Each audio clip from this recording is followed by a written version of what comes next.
औरंगजेबाच्या कबरीवरून भाजप चांगलंच आक्रमक झाल्याचं पाहायला मिळतंय। औरंगजेबाची कबर उखडून टाकावी असं विधान उदयनराजे भोसले यांनी केले। दरम्यान आम्हालाही असंच वाटतंय, पण असंच वाटत असल्याचं विधान उदयनराजेंच्या मागणीनंतर देवेंद्र फडणवीसांनी केलेलं आहे। पाहूयात या संदर्भातला एक स्पेशल रिपोर्ट।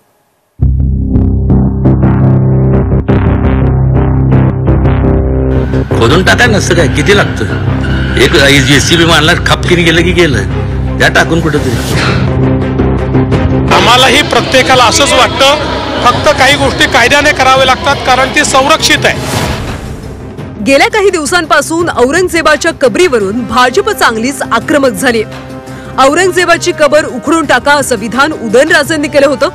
दरम्यान आम्हालाही असंच वाटतं, मात्र काही गोष्टी कायद्याने कराव्या लागतात असं मोठं वक्तव्य मुख्यमंत्री देवेंद्र फडणवीसांनी केलंय। ठेवून काय उपयोग आहे? म्हणजे काय,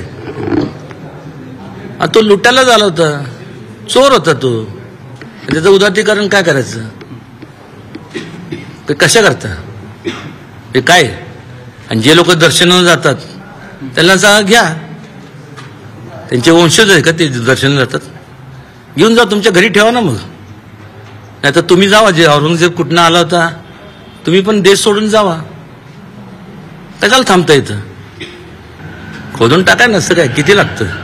एक जेसीबी मारला, खपकीने गेलं की गेलं, या टाकून कुठेतरी। उदयनराजे असं म्हणतात की ती जी औरंगजेबाची कबर आहे ती हटवली गेली पाहिजे, जेसीबी हटवली गेली पाहिजे। असं आहे, आम्हालाही प्रत्येकाला असंच वाटतं, फक्त काही गोष्टी कायद्याने करावे लागतात, कारण ती संरक्षित आहे।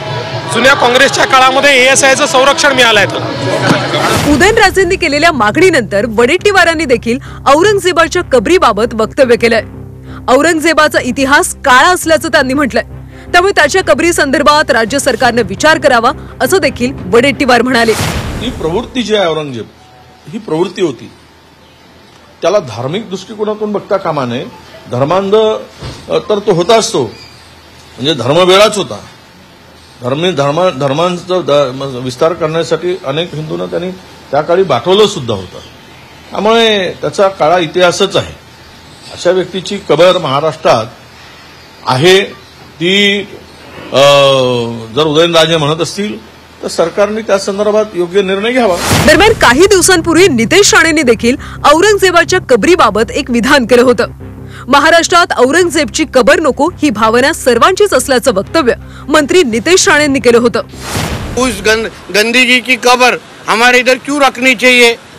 मगर अभी हमारे मुख्यमंत्री जी और हमारी सरकार की भूमिका स्पष्ट है।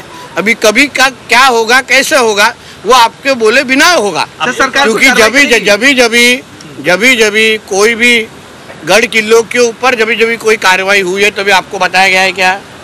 सुबह 5 बजे हुई है, 6 बजे हुई है, तो इसी तरीके से एक बार सुबह सुप्रभात या तो गुड मॉर्निंग हो जाएगी। औरंगजेबाच्या कबरीवरून गेल्या काही दिवसांपासून चांगलंच राजकारण तापलं आणि त्यात मुख्यमंत्री देवेंद्र फडणवीसांनी केलेल्या मोठ्या विधानानंतर या चर्चेला अजूनच तोंड फुटलंय। ब्युरो रिपोर्ट, झी 24 तास, मुंबई।